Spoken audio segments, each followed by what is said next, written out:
today's session, we'll be taking a look at identity, and I'll share with you some of the major influences that create our unique individual personas. These factors are what sets us apart from each other, even when on a physical level, our DNA is 99.9% identical. Our character is the cornerstone of shaping our identity, and what we value and hold dear to us is the core of who we are. Our character is fundamental in driving the direction of our lives and carving out our destiny. Now, whether you recognise it or not, you have been instilled with values from a very early age, and these values are the foundation of what is essentially an internal blueprint for how you view the world. This internal structure has the power to influence the rest of your life, as it literally creates the person you are. So if this foundation is unstable in any way, there is a significant risk that you won't be fully equipped to weather the storms that we all have to face in life at one point or another.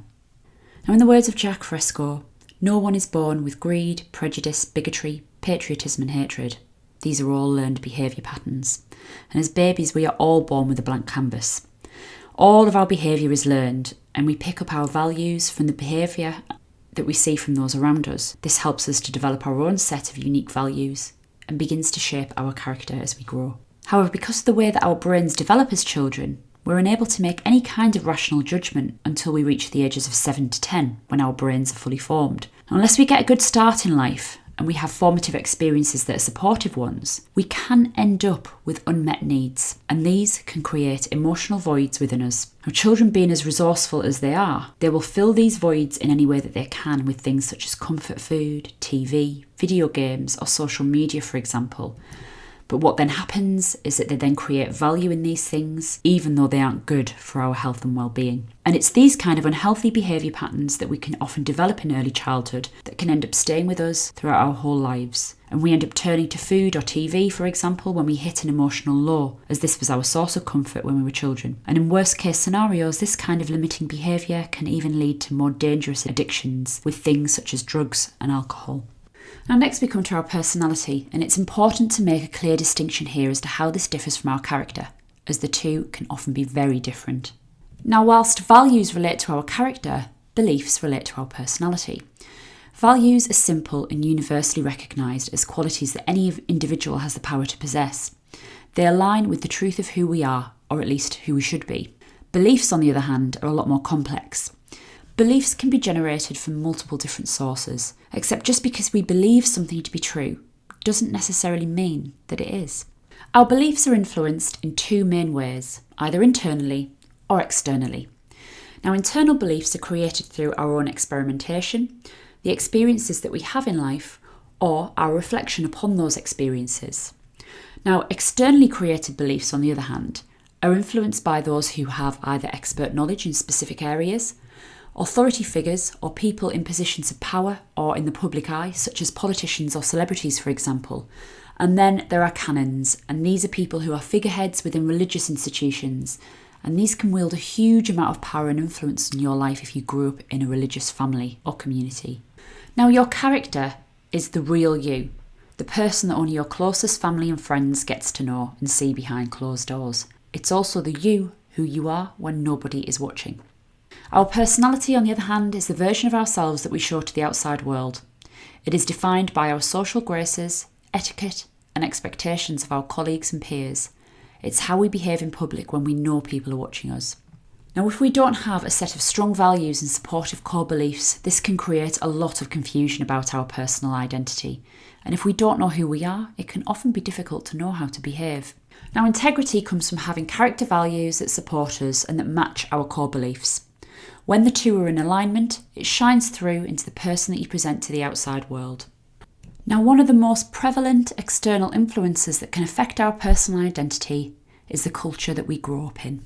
Culture is made up of many different parts, with things such as politics, religion, music, and cuisine playing a part, and all influencing us as people. Culture is essentially a set of collective beliefs and traditions that a group or society adheres to and follows as a guideline for how to live their lives. Except that just because we follow them doesn't mean that they are the right way to live.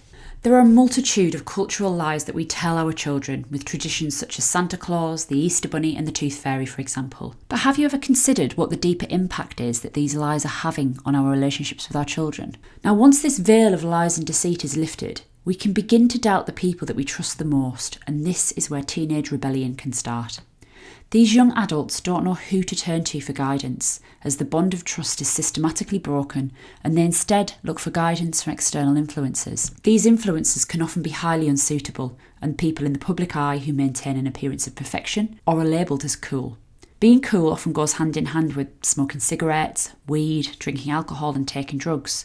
So is it any wonder that we can get into so much trouble in our teenage years as we begin to experiment and rebel? This lack of trust created an uprising in the 1960s with the meteoric explosion of counterculture. These kind of movements happen when younger generations start to rise up against society, refusing to accept the limiting beliefs that have been enforced upon them by parents and elders, and instead begin to question, is there a better way? And advertising and media are two of the biggest culprits that feed into this teenage rebellion. Now, whilst advertising has been around for hundreds of years, the campaigns that we come into contact with each and every day are much more advanced than the early iterations of how it all began.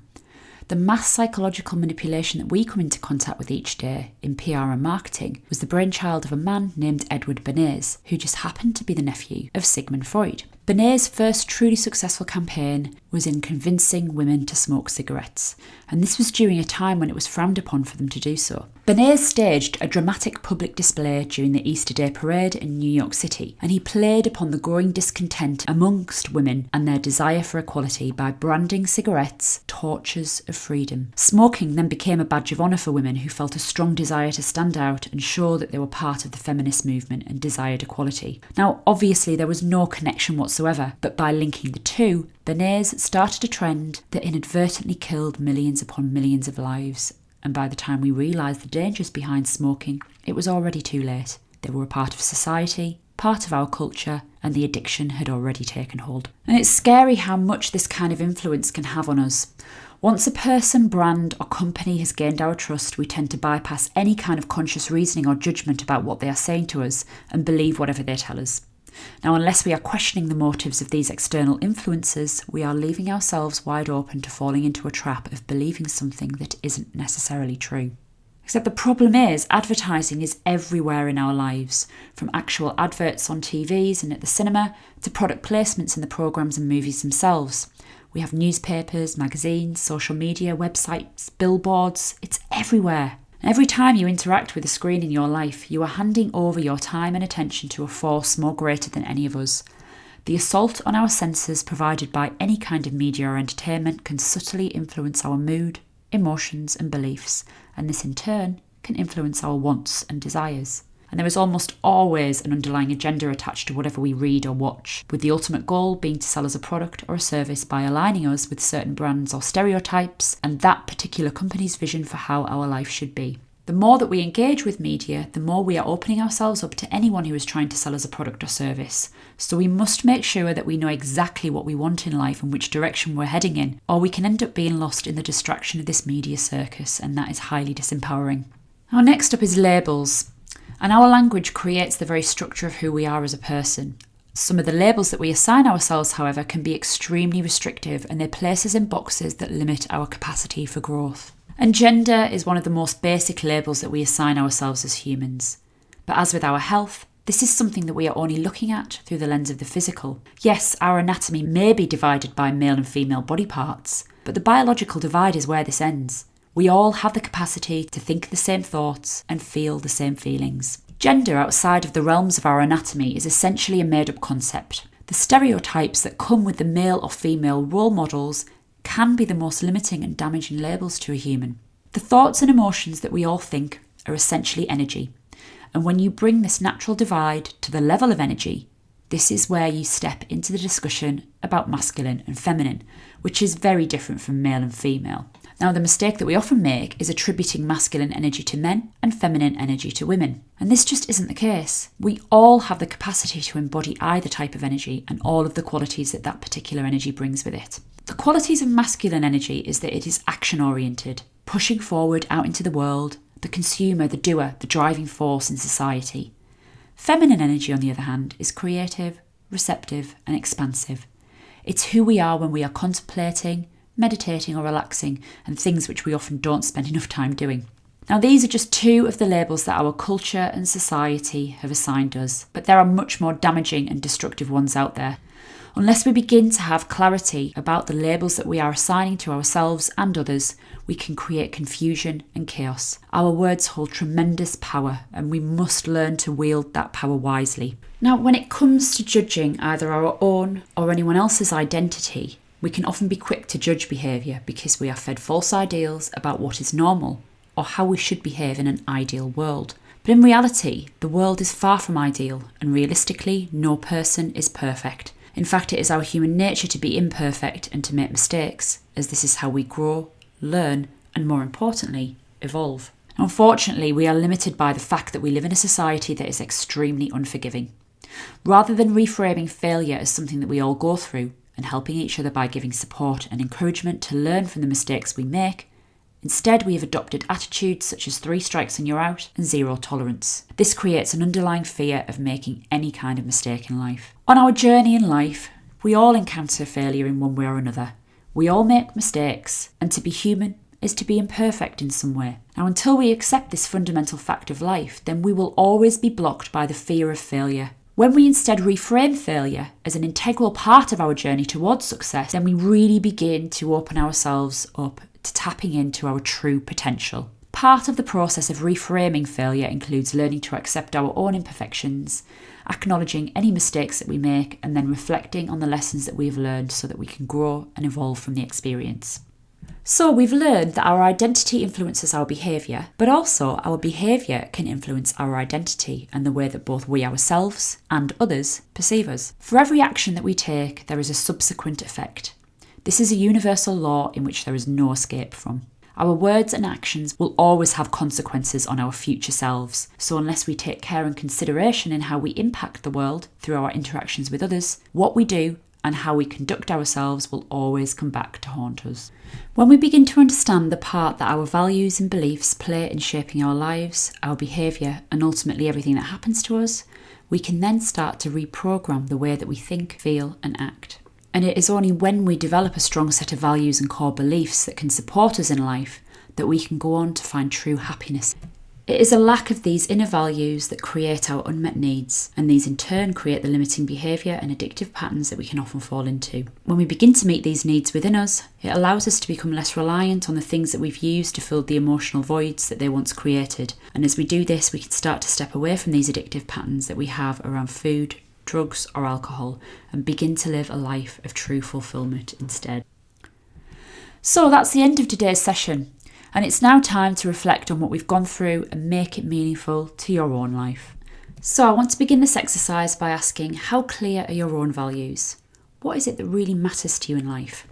Now, your beliefs can also matter to you, but what you need to question is, do your beliefs match your values? If they don't, they could be creating unnecessary conflict in your mind. And when it comes to culture, how much are you aligned with the culture that you grew up in? If you're British like me, we have a huge drinking culture. So if health is one of your values, it's important to recognise how this may be impacting what you truly value in life. Now, when it comes to other external influences, have you ever questioned how much advertising and media impacts who you are and the choices that you make? If you allow yourself to be defined by anything other than your own personal values, then you may be at risk of being manipulated by these powerful mediums of entertainment. And the same with labels.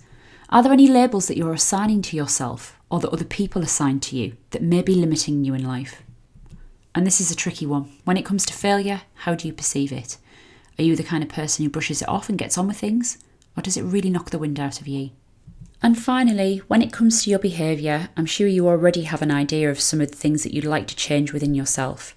It's important that you write these changes down, as this is an important step that you need to take to get the thoughts out of your head and onto paper. This can often be the first, very necessary step towards any actions that you need to take in order to make these shifts in your life.